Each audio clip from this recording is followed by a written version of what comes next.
conceptos diferentes o incluso a veces contrarios para desarrollar un tercer significado.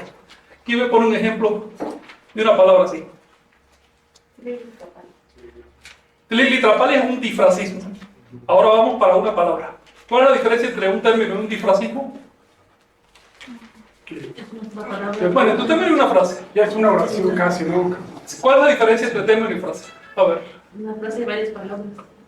Sí. ¿Cuál es la diferencia entre palabras y frases? Porque al hablar hablamos de una pieza. Las personas que no tienen alfabetización no distinguen una palabra, ¿eh? Te escriben de corrido. Porque así es como hablamos. Luego, la palabra es un concepto un poco diferente del habla. Es un concepto de otro orden. A ver, ¿qué admite la palabra que no admite las frases? Y eso ocurre en todas las lenguas, ¿eh? Y en el habla también. ¿Qué característica? Sintaxis. No tienes. La frase tiene sintaxis, pero la palabra en náhuatl tiene sintaxis porque se compone de varias, así que tiene una estructura interna, sintáctica. Así que esa no es la característica. Eso sería en español, pero no en náhuatl. A ver, hay algo que tiene la palabra que no tiene la frase. Una palabra puede ser, póngame un ejemplo de un tipo de palabra. Sol. No, pero de un tipo de palabra. Un verbo. ¿Un qué más? Sustantivo. Adjetivo, sustantivo, etc. Así que una palabra puede poseer características gramaticales. Una frase no. ¿Ves? Una frase no tiene característica gramatical intrínseca. Tiene si acaso la de las palabras de las que se compone. Pero una frase no es susceptible de corrección gramatical. El término sí. Si está mal conjugado, si está usando un verbo por un sustantivo, etc., enseguida uno se da cuenta. ¿Ves? Luego, la palabra admite, primero, característica gramatical que en español y en náhuatl se resuelve mediante ¿qué? ¿Qué recurso? A ver, ahí tenemos una raíz y además Un elemento modificador. Una se le estructura añade de la oración. una partícula modificadora, un elemento modificador, que puede ser un prefijo o un sufijo, generalmente un sufijo. Y es el que le da característica gramatical. ¿Quién me dice, por ejemplo, un ejemplo de un sustantivo? ¿Cuál es un sufijo? La terminación TL. Ejemplo de un sustantivo con terminación TL. A ver. Tlácatl. Atl. Bien. Esto es un repaso muy breve y muy rápido. Tetl, que significa Piedra. piedra. Atl, agua. Tlácatl, Cambre. ser humano. Hombre o mujer. ¿Alguna más que termine en TL? Xochitl. Bien. Hay otro sufijo sustantivo. Acatl. ¿Eh? Acatl.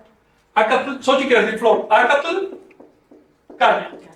Otro sufijo sustantivo diferente. Tochtli. Tochtli. Claro, tochtli. ¿Qué más? Conejo. Ocantli. Pantli. ¿Qué dijiste? Otli. Una buena palabra. Otli, vino. Pantli, Bandera. bandera. ¿Algo más con tli? Otli. Otli. ¿Qué es? Camino. Camino. ¿Y una más? O que no sea Otli ni otro tochtli, por favor. Bentley. Itzli. Ok. Iscuintli. Itzli, ¿qué significa qué cosa? Blanco. Ah, No, no, ese sí está. Itzli. Rostro. No, ese es Ish. Itzli. Obsidiana. O también la navaja de obsidiana. Navaja en general. ¿Pero qué? ¿Esa es una regla gramatical? Ya estamos viendo la regla gramatical. Así es. Ya la estamos viendo. ¿Cuál es la regla para sustantivos terminados en TL? ¿Qué tienen de común? Todos ellos. Termina en vocal. ¿Qué termina en vocal? La radical. ¿Qué termina en vocal? Raíz. Su raíz termina en vocal. Por lo tanto, siendo esta la regla, sabemos que el sufijo es la TL y que todo lo demás es raíz. Esa raíz puede ser simple o compleja. Por ejemplo, en Acatl es simple. Aquí no tenemos ejemplos de raíces complejas, pero por ejemplo el Quetzalcóatl, la raíz es Quetzalcóatl. Bueno, es radical. Con la TL, ya eso lo convierte en un término, en un sustantivo, y por lo tanto estamos hablando de un radical, es decir, de una raíz aplicada a un término. Luego, las raíces son las formas abstractas de los radicales, y los radicales que son las formas aplicadas o concretas. ¿Por qué la diferencia? ¿Qué tal? ¿Cómo te va, Mauricio? ¿Por qué la diferencia? No entendí que es un radical. Exacto. ¿Por qué la diferencia entre raíz y radical? Raíz, radical. En español no tiene prácticamente ninguna diferencia una raíz de un radical, pero en agua es necesario distinguir. La raíz es la forma abstracta. Por ejemplo, la raíz aca es relativa a las cañas, o a los bastones, o a una serie de cosas. Aca. La raíz cal es relativa a qué cosa? A las casas o a los contenedores, o a las cajas. ¿Bien? Y así sucesivamente. Esa es la raíz. Ahora, el radical es la raíz aplicada a un término. ¿Cuál es la diferencia fonética entre raíz y radical? ¿En qué consiste esa diferencia? Si es que la hay. Fíjense, en español prácticamente no se da ningún caso de una raíz que al aplicarse a un término cambie de sonido, pero en agua es bastante frecuente gracias a una ley que se llama, a una regla que se llama eufonía. ¿Qué significa esa regla? Eufonía. Buscar la armonía en el sonido. Conservar el buen sonido. Buscar el buen sonido, no conservarlo, sino buscarlo. Por ejemplo, tenemos la palabra, ¿cómo se dice libro divino o libro sagrado? Tiene dos raíces, teo, de la cual suprimimos el sufijo tl. Por sufijo sería divino, lo divino. Y amostli, que tiene sufijo tli, por lo tanto, su raíz es amosh. Al unir esos dos términos, ¿qué términos se componen? Teomostli. No se dice teoamostli, sino teomostli. ¿Por qué? Porque esa combinación TOA de tres vocales no, eso hay que reducirlo. Entonces la regla de eufonía dice, la O hay que mantenerla porque en este caso, si tú la eliminas, el radical, la raíz teo, pierde su sentido. ¿Ves? Se confundiría con la raíz T. Así que tú no puedes decir teamostli. Puesto que teamostli, ¿qué significa? Libro de piedra. ¿Ves? Piedra. Entonces, si quieres mantener esa raíz teo, que es tan cortita, no te queda más remedio que suprimir la A. Eso se puede hacer y se mantiene perfectamente el sentido. Ahora, eso significa que la eufonía se aplica según el contexto. No se trata de que un sonido rígidamente suprima al otro o sustituya al otro, no. Pueden darse casos contrarios. Todo depende del contexto. Lo que busca la eufonía en primer lugar es mejor sonido, pero también se acota además por la comprensión. Es decir, la compresión del término tiene que mantenerse, no puede bajar. Así que al aplicar la eufonía, si bien modificas el sonido del radical, puesto que ya de la raíz amosh queda reducida a mosh. ¿Ven? Modificaste el sonido, pero todavía se comprende. Ahora, si tú le quitas la M, por ejemplo, ya no se comprende. Luego, la eufonía tiene un límite también. La modificación del sonido de los términos tiene un límite. Ahora, si sabemos que los sufijos que le dan características sustantivas son pli, tl, ¿cuál otro? Li. Póngame un ejemplo, que no sea cali. No. Coli. Coli, qué buena palabra. Coli, ¿qué significa? Abuelo. Abuelo. A ver. O antepasado en general. Cuali. Cuali. A ver, ¿cómo se dice tortilla? Tlaxcali. Tlaxcali. ¿Cuál es el sufijo? Que le aporta característica gramatical, li, no la doble L, sino una sola de las L's. En este caso lo separamos así. ¿Bien? Ya empezamos a encontrar la regla. Eso significa que, ¿qué tipo de términos aceptan un sufijo TL? Sí, por supuesto, son sustantivos, pero ¿qué tipo de sustantivos tiene sufijo TL? No sé, su raíz termina en vocal. Aquello cuyo radical termina en vocal. ¿Y si el radical termina en consonante? Entonces, otra cosa. Pero aquí, o en consonante incluso apóstrofe. Incluso apóstrofe.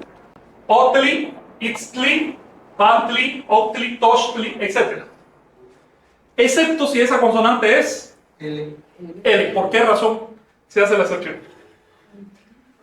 Es una regla eufónica, ustedes la conocen ya. Porque entre dos L's no puede haber una Exacto. Una de las principales reglas eufónicas de cumplimiento irrestricto es que esta combinación no se permite en náhuatl. Así que realmente las palabras que terminan en li, en teoría se conforman de el radical más el sufijo tli, cuya T se elide, la elisión o desaparición de la T, para evitar la cacofonía en náhuatl LTL, que eso no se puede pronunciar en náhuatl, así que se queda en doble L o L larga, que es, cada vez que vean una L larga, es decir, una doble L en náhuatl, es producto de este fenómeno. Es decir, no hay una sola sílaba que tenga dentro de sí una doble L. Todas las dobles L son productos de dos sílabas. Y esto es, por lo general, por la unión, ya sea de una partícula de una raíz o de dos raíces, que obligan a suprimir una T. Bien, es un fenómeno eufónico. ¿Me di a entender? Sí. Sí, ustedes sí, porque ustedes tienen agua desde hace mucho rato. A ver, sí. El apóstrofe es después de la O, hemotli, Sí. que es como una detención de sonido, más bien, ¿no? Saltillo. El Mira, saltillo siempre se considera como una consonante. sí, el saltillo de hecho deriva de una K inicial, muy anterior al náhuatl, pero muy anterior. Digamos que dos lenguas antes del náhuatl era K, ese saltillo. No era J ni nada de eso, era K. La historia del saltillo es esta: empieza como una oclusiva glotal bien fuerte, entre K y G, después pierde sonido y después tiende a hacerse aspirado.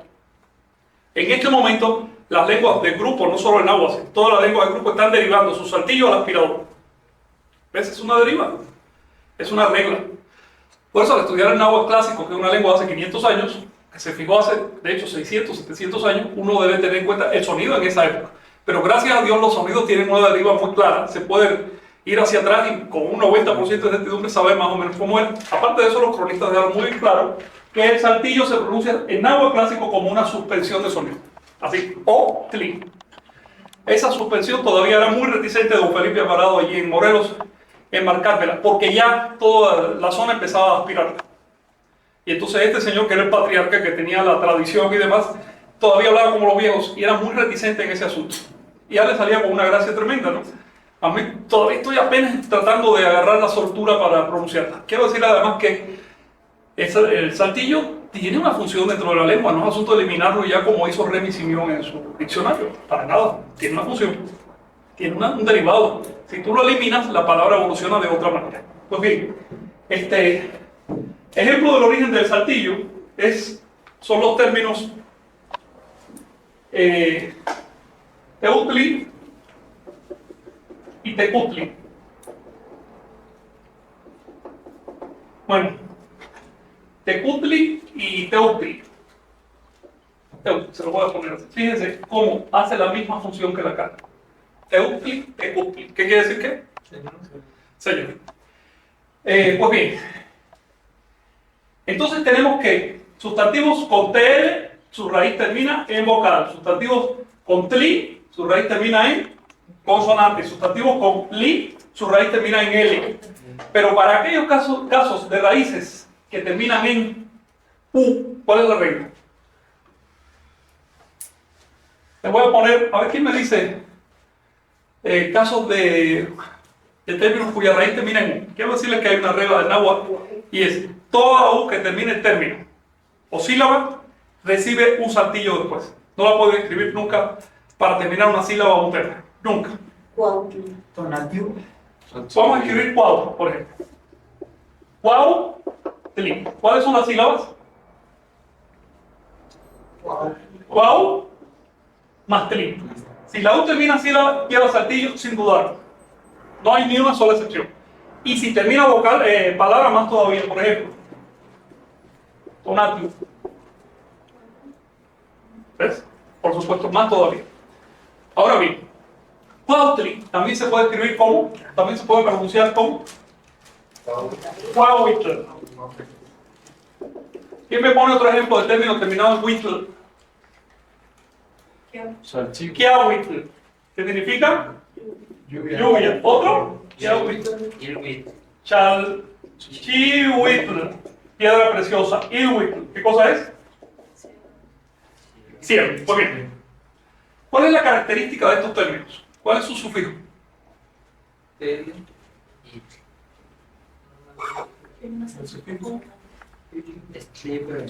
Bueno, para saber cuál es su sufijo tenemos que buscar cuál es su radical. Si este es el sufijo, entonces el radical termina en ¿qué? En i, pero quedamos que sí. Quedamos que sí. Un término incorpora una estructura tli invertida es porque necesariamente su radical termina en u. En otras palabras, los radicales terminados en vocal adquieren TL, excepto aquellos que terminan en u con saltillo, obviamente. El náhuatl permite entonces las inversiones. Por ejemplo, cuautli se puede convertir en cuahuitl. ¿Qué pasó ahí? ¿Qué estamos haciendo? Estamos, este apóstrofe, este saltillo, estamos quitándolo o sustituyéndolo por una I intercalar, en cuyo caso esta U se convierte en una semiconsonante. ¿Bien? No se trata simplemente de que se haya invertido el sufijo. No existe un sufijo itl. El sufijo sigue siendo TL. Pero esa I es intercalar. Por lo tanto, en casos de términos que terminen en WIC, el radical solo va a llegar hasta la W, no hasta la I. No hay que confundir esos términos, como por ejemplo con Xochitl, que sí terminan en I. Y llega hasta la No W. tiene W delante. Y llega hasta la W en forma de U. Llega hasta la W. Y si tú le quitas a un término como cuahuitl, le quitas su sufijo, ¿qué le tienes que quitar? No solo la TL, La I. también la I interpolar. Se te queda Guau. en cuau. Vuelves a revocalizar esa semiconsonante y le pones el apóstrofe. ¿Bien? Esas son las conversiones. Es muy sencillo en realidad. Y también cambiaría de árbol a águila. Ambos términos, ambas formas, más bien, cuautli y cuahuitl, significan tanto árbol como águila. Las dos cosas, según contexto. Ahora bien, se dan cuenta que no es lo mismo decir cuahuitl que cuautli. Ha cambiado el sonido radical. Son dos radicales, pero sobre una misma raíz. Por eso en náhuatl es importante distinguir estos dos conceptos. El radical tiene bastante flexibilidad en náhuatl, puede cambiar muchísimo.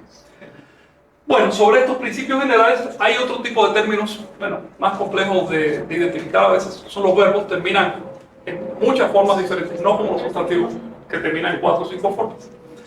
Están también los adjetivos, todos esos términos que terminan en tic. ¿Quién me pone un ejemplo? ¿En cuál? En tic. Chichiltic. ¿Cómo? Chichiltic. Chichiltic. ¿Qué significa? Chichiltic. Colorado. Rojo. Rojo. ¿Qué más? A ver. Vamos a ir por los colores. Otro color que termina en tic. Caustic. Caustic, ¿qué quiere decir? Amarillo. Fíjate, si digo Kosowski, estoy diciendo algo de color amarillo o dorado, pero no el color. Pero si quiero decir el color, entonces tengo que terminarle con el sufijo sustantivo tic. La raíz es cos. Por ejemplo, ¿quién me dice negro? Fíjense, hay que distinguir entonces entre tlili, como en tlili tlapali. Tlili tlapali no quiere decir negro y rojo, ¿qué quiere decir? Oscuro, claro. Sí. No son adjetivos propiamente. Son sustantivos. Tlili tlapali. Lo negro o lo oscuro, lo rojo o lo coloreado.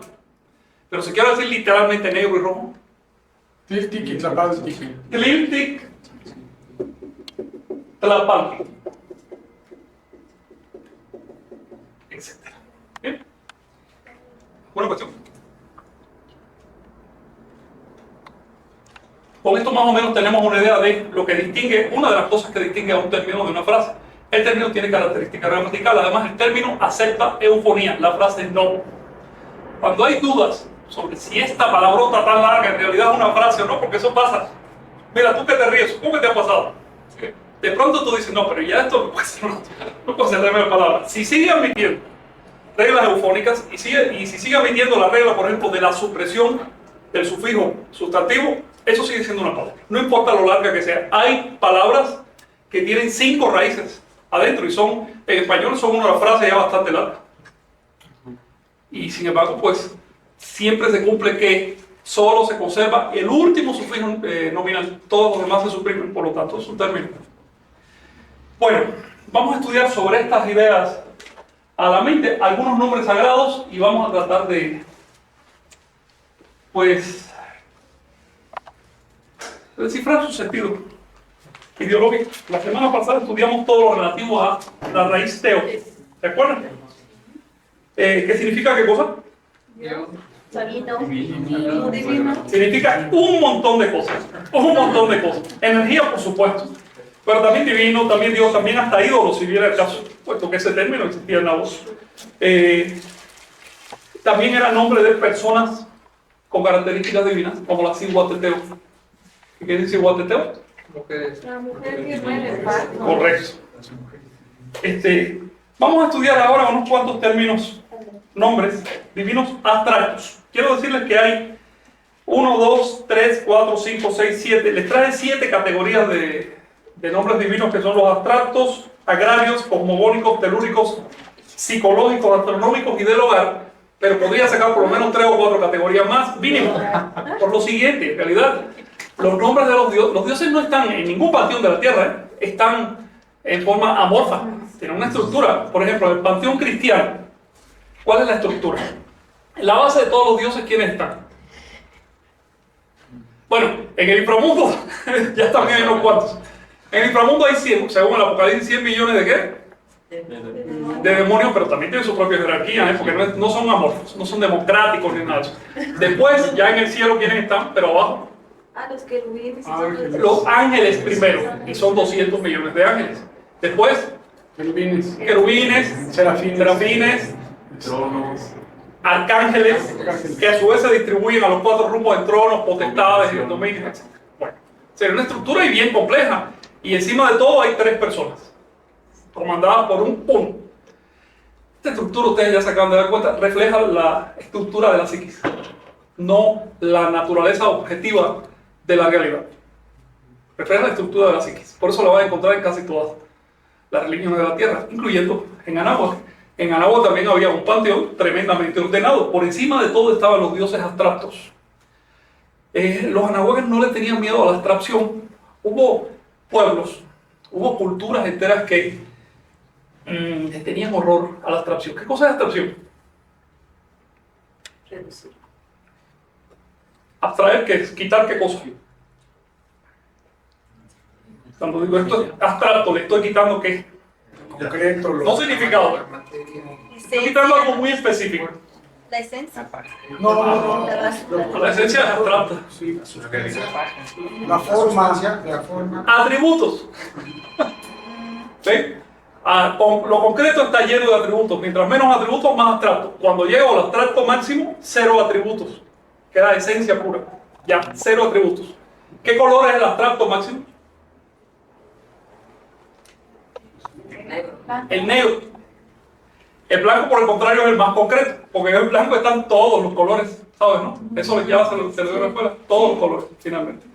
En cambio, el negro no tiene color. Al no tener atributos, nosotros a eso le llamamos negro, que como lo que estamos confesando es que no vemos nada. ¿Ves? Es por eso que una teología como la mesoamericana pinta a los dioses abstractos de negro. Ahora, hay teologías que le tienen miedo al color negro, porque tienen miedo al abstracto. Esa es la realidad. Entonces te pintan a lo supremo del blanco y lo negro va más bien para abajo. O sea, como dicen que sí. es como una ausencia. Sí, se abstracto. Negro es una ausencia. Ausencia de atributos, no de nada más. De atributos. Pero aquí viene la cuestión filosófica de si las cosas son algo además de sus atributos o solo existen en sus atributos. Si tienen algo que opinar al respecto. ¿La silla solo existe en sus atributos o hay algo ahí además de sus atributos? Solo tus atributos, ¿no? Solo sus atributos. Si le quito color, forma y demás, no queda nada en absoluto. Pues sí, porque queda la abstracción de silla. ¿Dónde queda? Pues en tu cabeza, sí. Queda la percepción. Por lo tanto, la respuesta es sí y no. Ahí las cosas están en sus atributos, pero aquí hay algo más que los atributos definitivamente. ¿Qué ibas a decir, Carlos? Bueno, es que según Clavijero, Sí, Zahualcóyotl había mandado hacer una pirámide negra sí, que estaba dedicada precisamente a esa abstracción. a esa atracción. Pero de todas maneras le metió Leo, te voy a decir, ¿eh? 15 codos más grande que el par de Tenochtitlan, para que se notara la diferencia. Digamos, sumen un poquito más. Pero ahí se quedó entre cuates el asunto. Franco, ¿por qué la abstracción solo la percibe la percepción? La precisión es capaz de abstraer, pero hay que educarla para eso. Es decir, cuando uno nace es incapaz de abstracción. Uno se queda, una motita de polvo, un rayito, una apariencia, ya uno lo engaña. ¿Qué es lo que distingue a un niño o un adulto? De un adulto real.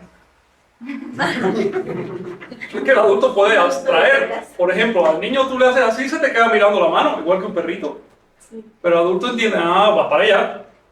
Les pongo un ejemplo de religiones de tipo abstracta. Las religiones de tipo abstracta saben, sus seguidores saben muy bien, que todos los mitos creativos son metáforas, no son literales. Pero las religiones de tipo concreta, que desgraciadamente también existen, se tragan las metáforas literalmente. Por ejemplo, en lugar de decir, no, es que hubo una evolución de elementos naturales, no hubo ninguna evolución. Dios hizo al hombre de barro. Caramba, pero que el barro, no. Ahí dice que lo hizo de barro. Entonces, literal. Si el autor se equivoca, mete una coma de más o de menos, entonces hay que ver dónde está la coma, porque es literal. ¿Sí? No saben que hay una red. Bueno, ¿para qué meternos en cuestiones? Mejor vamos a términos en náhuatl. Fíjense que les traje Moyogoyal.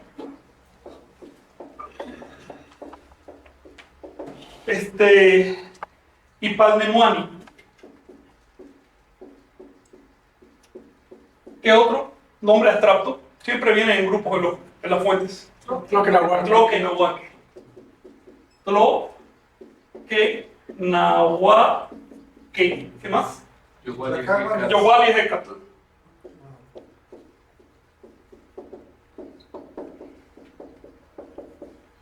Y hay muchísimos otros nombres, que son atributos, no son nombres personales ni nada. Les traje uno, por si acaso. Iquichihueli.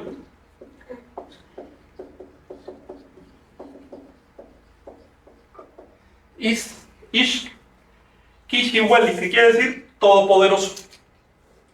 Pero nombres como todopoderoso, todo sapiente, todo esto y todo demás, ya van a encontrar montones en los Huehuetlatolis sobre todo.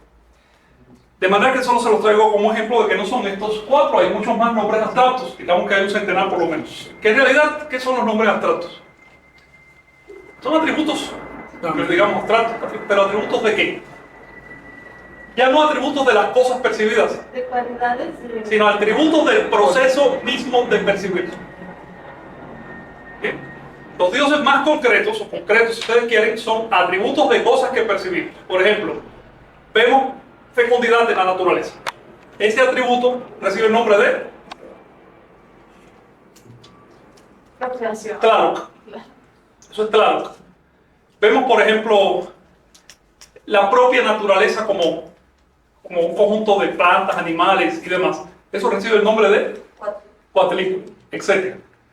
¿Ves? Son dioses mucho más concretos, son atributos de cosas que percibimos. Pero el acto de percibir en sí recibió atención y recibió nombres. Y son estos nombres de dioses abstractos. Moyogoyen se compone de, recuerden que es náhuatl no teología, así que vamos a la estructural. No, nuestro. Mo es un, ¿qué tipo de término? ¿O qué tipo de partículas? Pronombre. Pronombre posesivo. Pronombre Relativo. es un pronombre reflexivo.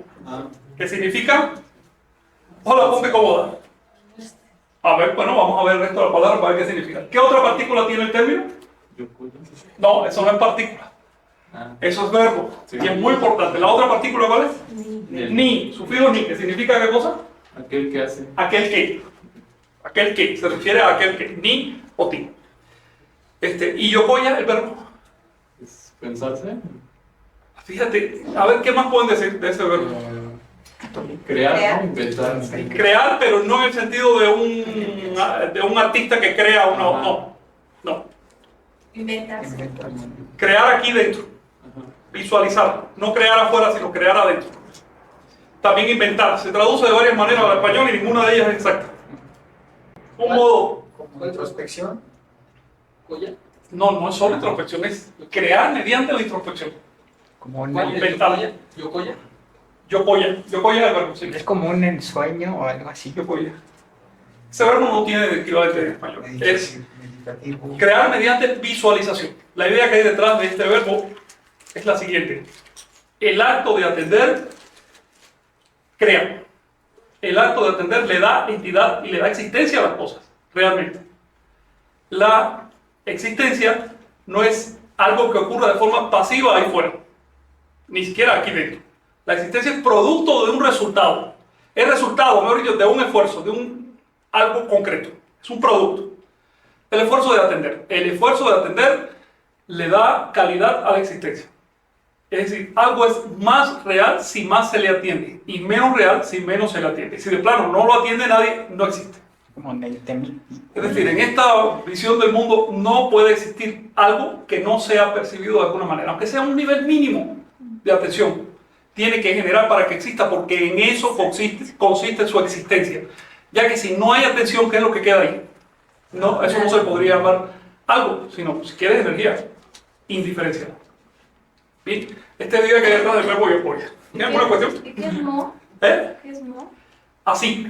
Por lo tanto, aquel que así se crea, siendo el nombre de la deidad, si ustedes quieren, eso significa que la deidad se está creando a sí mismo. Porque además yokoya significa estarse creando. De manera, no el que se creó, sino de manera sostenida. Está ocurriendo ahora. Y está ocurriendo a través de la visualización creadora. Por lo tanto, aquel que se atiende a sí mismo. Podríamos calificarlo de ese modo. ¿Podría asociarse con imaginar? La imaginación tiene algo que ver. La imaginación como que prueba los límites del proceso. Son como avanzadas y se puede llegar aquí, puede llegar allá, ¿qué pasaría? ¿Ves? Pero no es solo la imaginación, ese es solo un elemento de varios. Se hace también con razón, se hace con capacidad analógica, con intuición, con memoria. Sí, se vuelve complicado porque casi hay que formular más de una idea, como Sí. imaginación creativa Sí. o algo así. Y es lo que pasa con estos nombres sagrados. ¿Y Pandemoni? Bueno, tenemos el mismo ni, que significa aquel que. ¿Y Pandemoni? ¿De qué se compone? Padre, Ajá.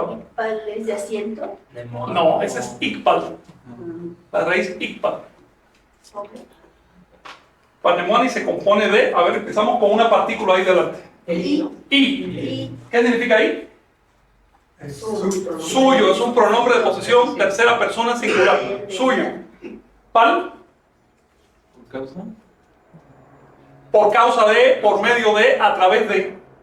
Pal, es una partícula que indica que una cosa es por medio de otra, o que es causa de otra. Y Nemoa, Existir. ¿de qué verbo deriva Nemoa? Nemi. De Nemi. Así que Nemoa viene de Nemi, ¿qué quiere decir? Vivi. Vivir en sentido de dioses o de seres humanos. Porque en sentido de animales, ¿cómo se dice vivir? Yoli, también se aplica a los seres humanos, por supuesto. Pero los antiguos tenían dos verbos bien diferentes para decir vivir. Uno era la vida biológica, relativo a las funciones vitales, y otro era la vida psicológica y social, que es Nemi. Nemi, de hecho, deriva de una raíz Nen, que significa, ¿ves quién se acuerda? Verdadero. No, Nel es verdadero. La raíz Nen significa una raíz muy antigua, ni siquiera es de Nahuaya, pero originalmente significaba norma, regla. Y Nemoa lo hace pasivo. Luego, ¿cómo lo traduciríamos? Esa fórmula de vivir sería como existencial, como de existir. Como de existir en determinada dirección. Esa misma raíz le da nombre al verbo andar y a varios verbos relacionados con el andar, con el caminar, ¿sí? ¿Ese tiene relación con los Nemontemi? No, ¿O no? ese es un adverbio nen, Ah, significa vacío o sin nada. Es solo una coincidencia fonética. Ahora, en pasivo entonces tenemos aquel a través de quien o por cuya mediación, su medio, se vive. Por eso es que se encuentra como aquel por quien se vive. Entonces, Aquel por quien se vive. ¿qué significa? Literalmente aquel por quien se vive. Es un nombre muy importante de panteón. ¿Qué significa en el contexto? Lo puedo decir, ¿sí? Lo que nos da existencia, ¿no? Si fuéramos a interpretarlo en una visión teísta como la cristiana, diríamos fácilmente es Dios. El que nos crea. Porque a través de Dios vivimos. Sin embargo, paz no solo significa que llegamos a existir por su mediación, sino que existimos en su mediación. Y Es decir, Titlacahua no entra ahí. ¿Qué? Titlacahua no entra. Titlacahua también, pero ese es un título de Tezcatlipoca, muy específico. Y Tezcatlipoca es un dios más psicológico que abstracto. ¿A qué porque se vive? Significa que estamos viviendo en el mismo proceso de mediar. Es decir, que nuestra vida es una mediación. Por eso otro nombre de aquel porque se vive es Tlacat, el ser humano. Es decir, no es diferente de la criatura. Así que aquí no hay, oye, ¿y por qué no abren un poco una ventana? Yo intenté abrir esto, pero no se nos viene. Pero detrás de aquello que sea tú, Hay una paloma. hay una paloma. Déjala tranquila. Una paloma. Paloma es mariposa. Mariposa. Bueno, el caso es que... Aluminio gigante. Sí. El caso es que piensen que la idea de Ipannemoani se complementa con la de Moyoboyani, puesto que Ipannemoani es la forma divina, la forma abstracta de algo muy común, que es la mediación. Nosotros existimos en el acto de mediar. ¿Qué significa esto? Bueno, si las cosas existen en esta visión porque se atiende a ellas, si existen como resultado de la atención, es decir, de la percepción dirigida, entonces ¿qué somos nosotros? Perceptores. Somos perceptores si dividimos el proceso en lo percibido, el perceptor y una mediación. Pero ¿dónde empieza? Sería como, ¿Dónde termina el perceptor y dónde empieza lo percibido? ¿Te percibes a ti mismo? o sería el precursor. A ver, déjame seguir con Buitroma, ya que lo pones. ¿Tú te percibes? Sí, ¿Eres perceptor o percibido? las dos cosas. ¿Ves? Entonces, es una relación. Y así con todo. ¿Dónde terminas tú y empieza tu ropa? ¿Dónde termina la ropa y empieza la silla? Si vemos las cosas en términos de energía, todo se empata. Por lo tanto, no pueden existir en un flujo continuo de la energía seres individuales. Todo lo que puede existir son relaciones individuales, pero siempre relaciones. Transferencias. Eso es lo que significa Ipannemoani más o menos. ¿Qué estás diciendo tú? Sería como una especie de precursor. ¿Qué lenguaje estás usando? O sea, sí, es ¿Precursor en qué sentido? en el sentido que si aquel por quien se vive, o sea, o el que promueve la vida. Quiero restarle entidad a estos dioses. ¿Ves? Quiero restarle entidad. No porque no la tengan, sino porque la entidad es un resultado, no es su esencia. Su esencia no es que es un ser que tiene determinados atributos, sino que es una función. ¿Ves? Y esa función puede generar entidades. Finalmente, ¿qué cosa es una entidad humana? El resultado de un conjunto de funciones. Así de simple. No hay algo aparte de esas funciones que le dan entidad al ser humano. Desde el punto de vista físico, psicológico, el que ustedes quieran, es un conjunto de funciones. Quita las funciones, quita el movimiento que queda, no queda nada. En esta visión recuerden que en el centro del diagrama cosmogónico, el cosmograma, como dice Mauricio, en el centro, ¿qué signo está dibujado? A ver la piedra del sol. Ahí mismo. Olin, ¿qué significa? En esta visión, entonces, la realidad consiste en el movimiento, no en lo que se mueve.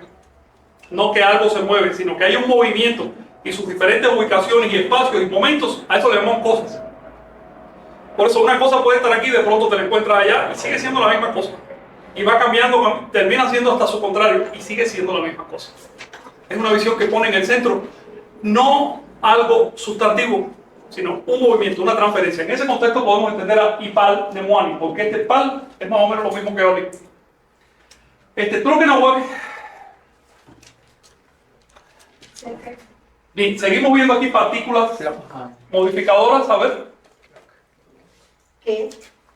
Que no. ¿Qué? Esa E con apóstrofe, en los dos casos. Significa Poseer. Poseer. que tiene, dueño de. Fíjense que ambas raíces terminan en K. Esa K también tiene valor gramatical.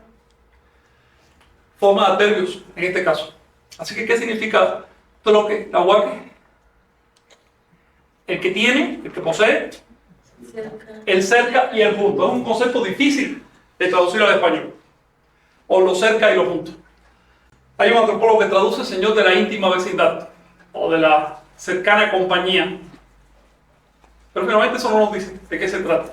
¿Por qué la reiteración? Cerca, puedes usar el cerca y el junto invariablemente. Podrías decir nahuaque troque también.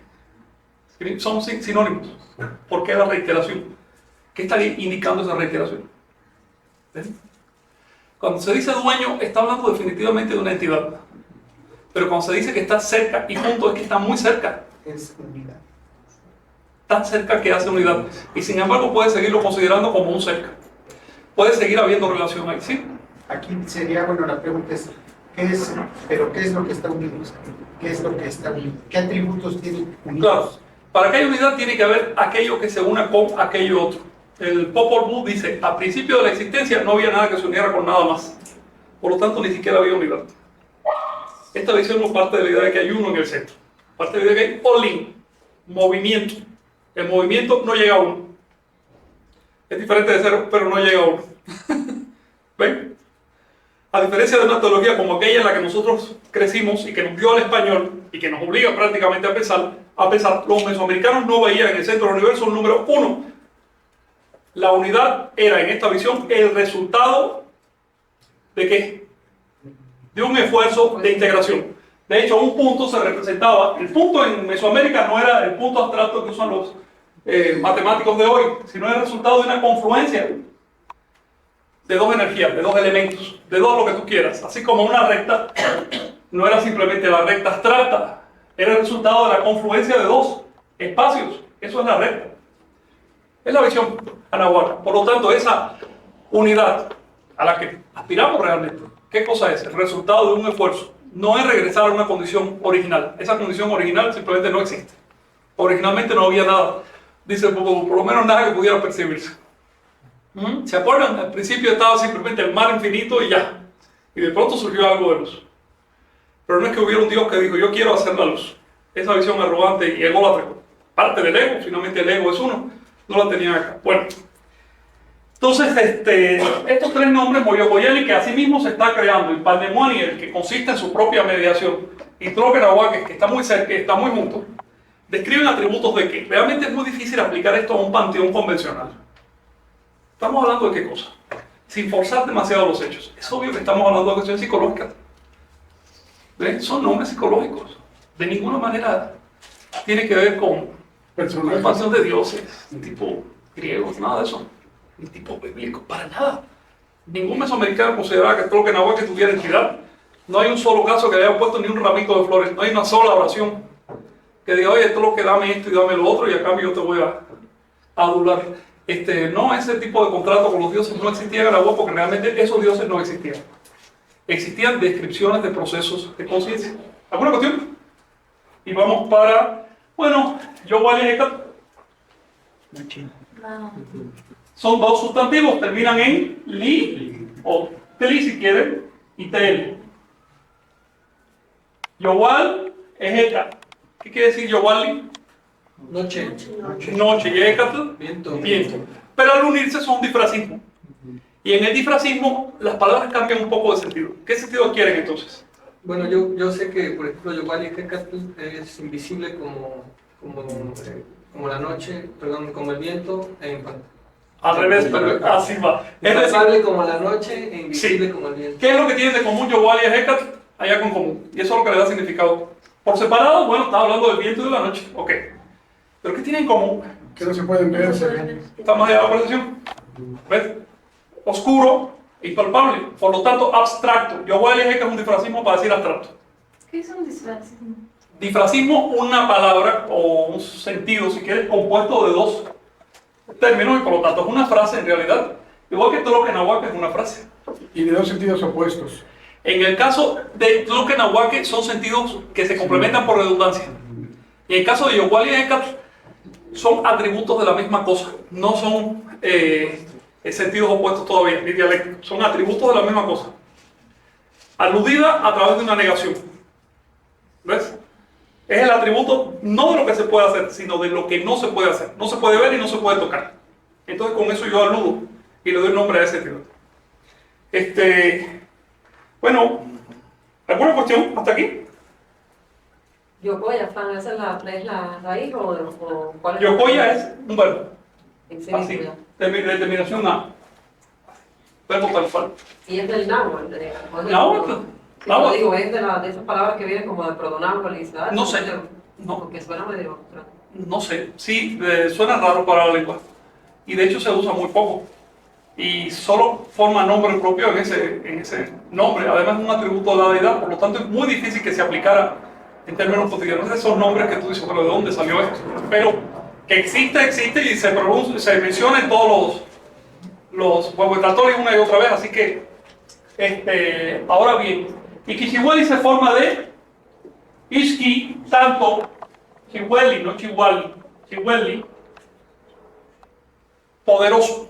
Tan poderoso es como decir todopoderoso. Tanto que ya se acabó la posibilidad de comparar. Entonces, todopoderoso. ¿Ishki qué es? Ishki, Chihueli. Ishki, tanto. Pero ahí funciona, no solo pondríamos con todo.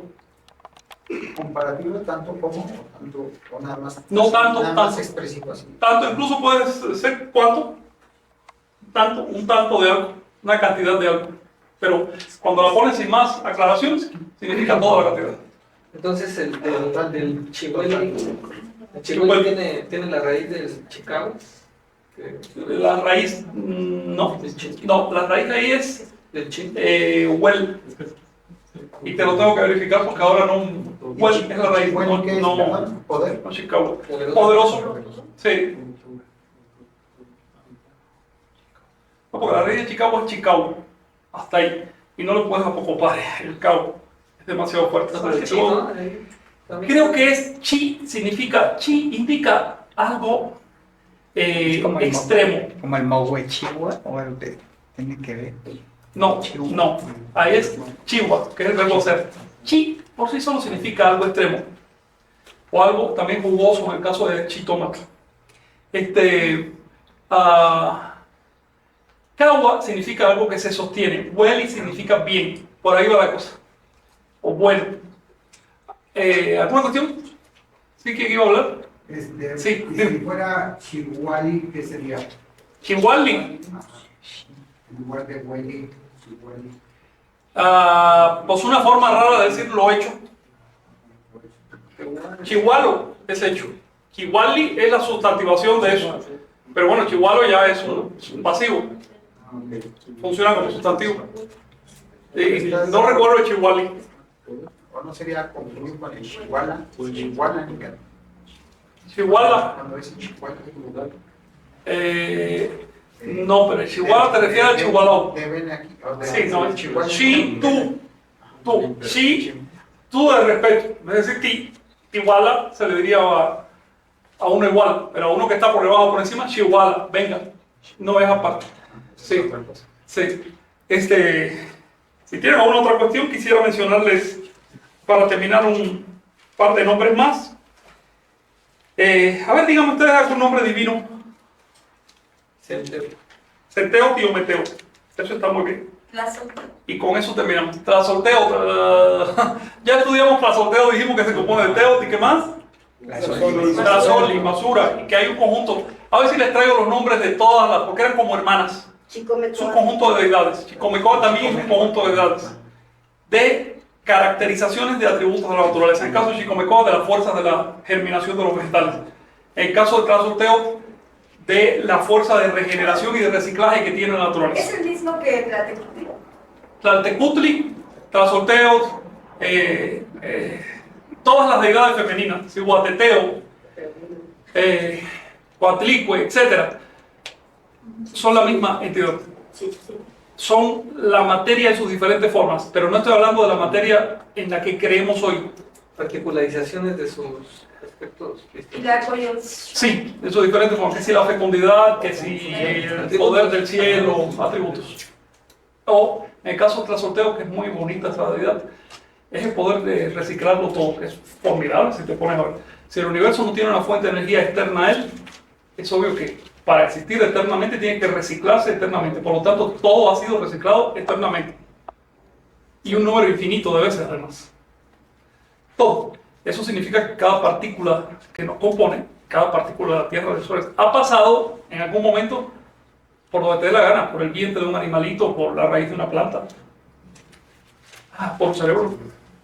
Entonces, eso es algo que impresionaba a los antiguos. Y finalmente, para terminar, bueno, otros dos nombres de tipo abstracto: Centeotl y Ometeotl.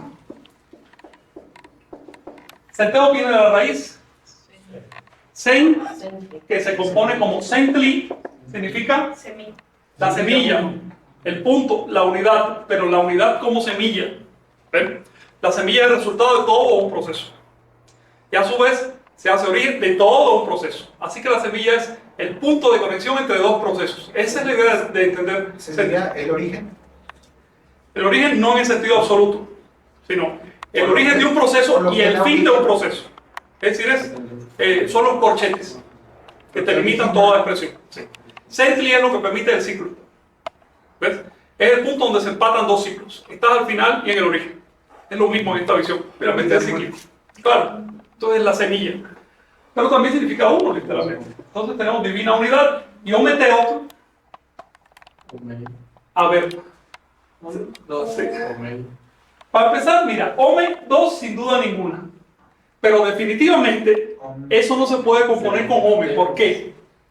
¿Por qué no puedes componer Ometeotl con Ome, con el número 2? Porque tendrías que quitar la E, ¿no? Tendrías que quitar la E. Entonces, ¿cómo tú compones el número 2 con la raíz teo? Con Teo. Con N, con teo. Por regla, esa M se transforma en N delante de T. No puedes mantener esta desinencia E. Si mantienes la desinencia E, es que ella en realidad es raíz. Y perdió otra desinencia a su vez, que es ¿cuál? La I. Luego esa raíz es Omei, que significa ¿qué? 13. 13. Significa 13. Al componerla con teo, yo le quito la I, obviamente me queda Ometeo. Lo importante en esta expresión es esa E. Esa E es fundamental. Porque on, ¿qué significa? En unión con. On es una partícula ligativa. También se puede decir igual, que es I o con, es lo mismo, on. Y es una partícula que se coloca, es parecida al sin, solo que en lugar de ponerse al final de las palabras se coloca entre un pronombre y un verbo. Y le da un carácter magnífico y significa en unión con. Por ejemplo, matlacli on ei. ¿Qué quiere decir? 10 en unión con 3. 10 en unión con 3, 13. Por lo tanto, ya ustedes saben que le puedo quitar el matlacli, tal como al chicuase, macuil, chicuase. ¿Cuánto es? 6. Pero puedo quitar el macuil, me quedo con el chicuase. Puedo decir chicome, no necesito decir macuil, chicome, etc. También puedo quitar el matlacli. Entonces, los números del 11 al 14, ¿cómo se pronuncian? ¿En lenguaje, se pronunciaba en lenguaje llano? 11, Omome, Omome, Omei y Onnaui. Por esto es que el nombre de Ometeotl aparece traducido como Divino 13 y Divino 3. En los textos no se le traduce como Divino 2, en las fuentes, pero sí como Divino 13 y Divino 3. O sea que una cosa es el Ometeo y otra cosa es el Onteo. Son diferentes. Divina dualidad, Onteotl. ¿Ves?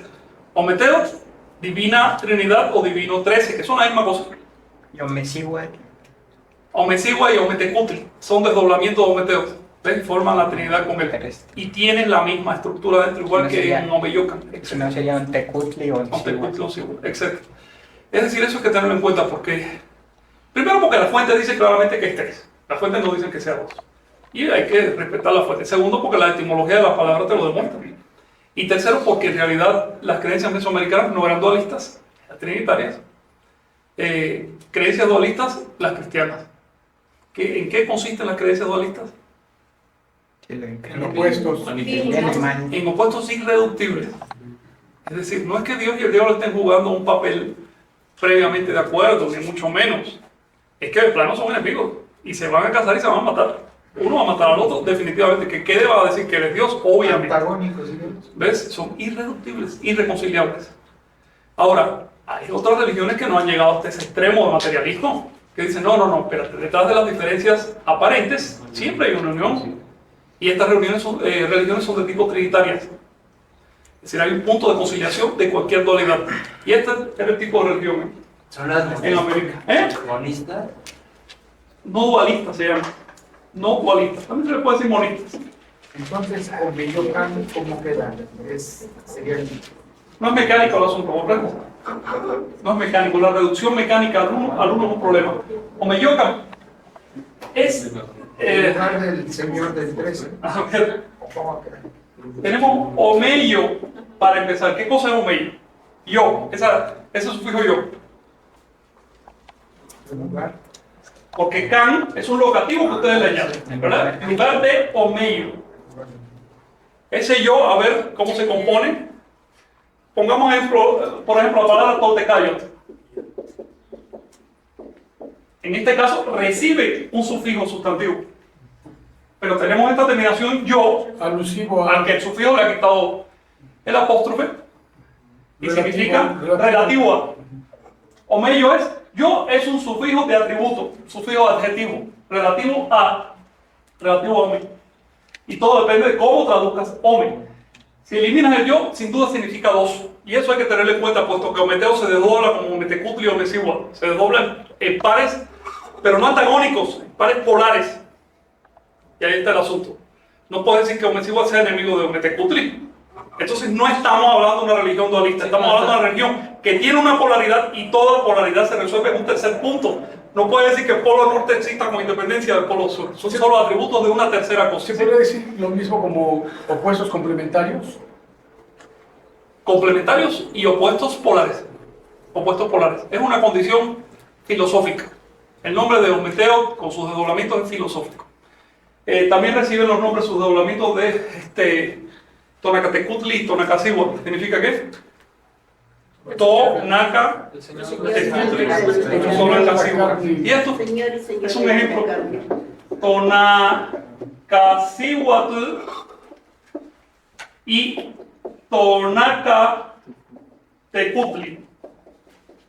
Señor y señora de... En la interpretación etimológica literal es de nuestro Cuerpo, carne. carne o cuerpo. Se sobreentiende sustento. Es una interpretación más española que otra cosa. Pero en realidad significa de nuestro propio ser, aquel que se crea a sí mismo. Estamos hablando de eso. Y en otra interpretación no etimológica, es decir, no deriva de ahí, pero sí por asociación fonética, es señor y señora del tonal, de la tona. ¿Ok? Esos juegos de palabras están presentes en estos nombres. Cuyo caso, por supuesto, esto te funciona como sufijo de qué tipo? Sustantivo. ¿Bien? Sustantivo. Pero ese juego de palabras ya son los etimológicos. Sí, cato es sufijo sustantivo. Significa aquel que es, cada es el verbo ser. Ahora, ¿alguna cuestión sobre esto? Tenemos entonces que Omeyocan es el sitio donde reside Ometeo. No puedes interpretar Omeyocan si no interpretas Ometeo. Otro nombre de Omeyocan es Tamoachan. Lo voy a apuntar.